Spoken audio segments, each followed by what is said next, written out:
kugaragariza ububi bukomeye bw'urupfu, akababaro n'agahinda gaterwa n'urupfu. Ariko nubwo bitubabaza, dufite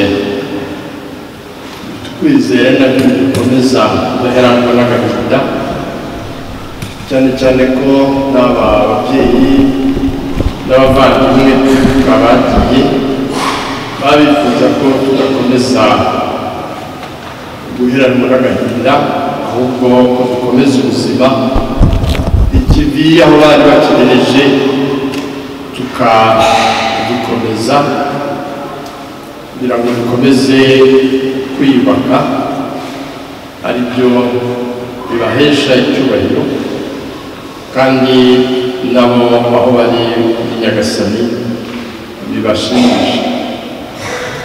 Twumvise mu Ivanjiri abigishwa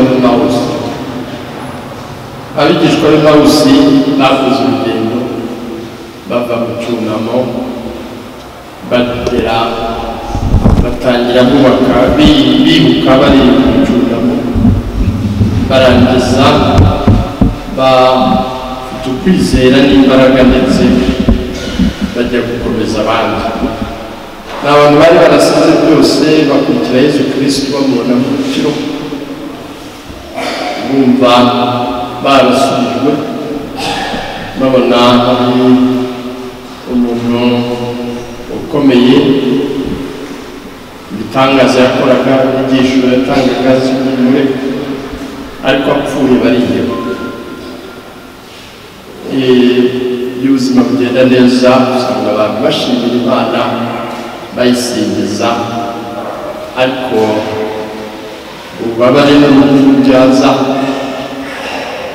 ugasanga hari ukwiheba. Aribyo rero Yesu Kristo washubitse duhishurira ko intumbero yacu itagomba kugarukira ku rupfu. Kristo ni umuntu ugomba kugira viziyo irenga urupfu, akamenya ko kandi akizera n'ubuzima bukomeza na nyuma y'urupfu. Bari bihebye rero, bumva birangiye Yesu amaze gupfa, basubira iwabo bajya kwishakira imibereho, bava mu murwa w'Imana, bava mu muryango w'Imana, bisubira wabo ku isambu kureba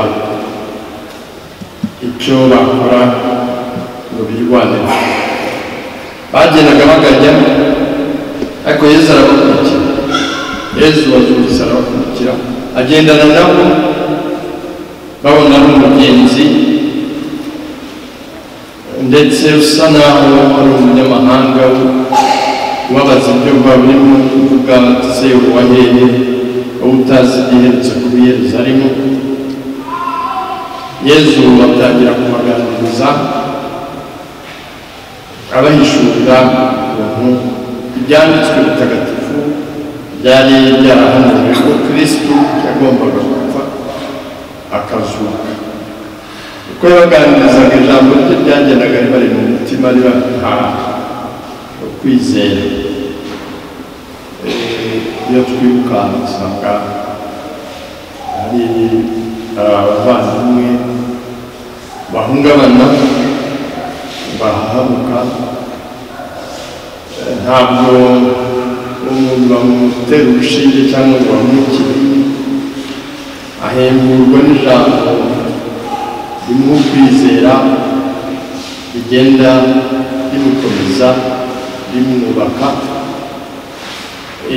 Yesu ijambo yababwiraga ryagendaga ribagarurira ubuzima, ribakomeza. Ijambo ry'Imana rero riradufasha, isengesho riradufasha mu kwibuka twiyubaka, kwizera bikadukomeza. Muri uru rugendo rero abigishwa b'Emawusi bakoze, bakabona buri muntu wabahumurizaga, ababwira ijambo rimwubaka, noneho bigeze imanyura y'umugati atuye igitambo cy'ukarisitiya nibwo bamenye ko ari we wazutse ari muzima.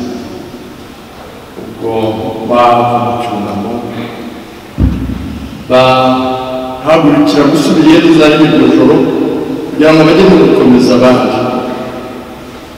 Abavandimwe, urugendo rw'imyaka 29 tumaze rwa Jenoside yakorewe Abatutsi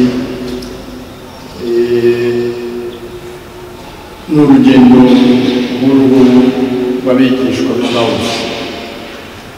Harimo abagenda biyubaka bakomera, hari abataragera kuri iyo ntambwe, ariko uko ugenda ugira ukwizera no gukomera no kwiyubaka, twese tuba dutumwa gusubira inyuma ubujye no gukomeza abandi, babandi bagiheranwe n'agahinda, babandi bakeneye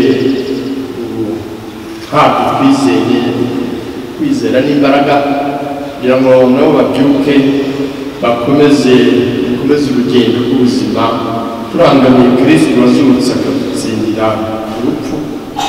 N'abigishwa rero basubiye i Yerusalemu bajya kubwira abandi bati Yesu yazutse, mwe kwiheba mwe guheranwa n'agahinda.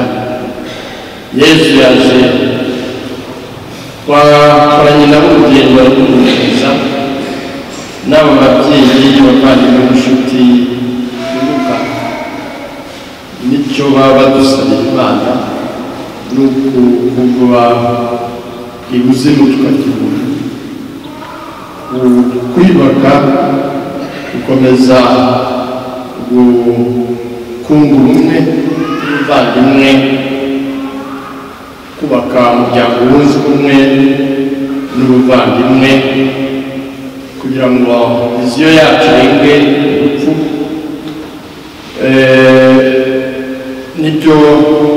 Nibwo buhamya Petero aterura nta bwoba nta pfunwe, yagira ati Kristo mwabambye, Kristo mwaciyeho gupfa mukamubamba ku musaraba, yazutse ari muzima, niwe dukesha ububasha bwo gukiza abarwayi n'uyu wari wamugaye yaramaze gukiza. Kristo ni muzima,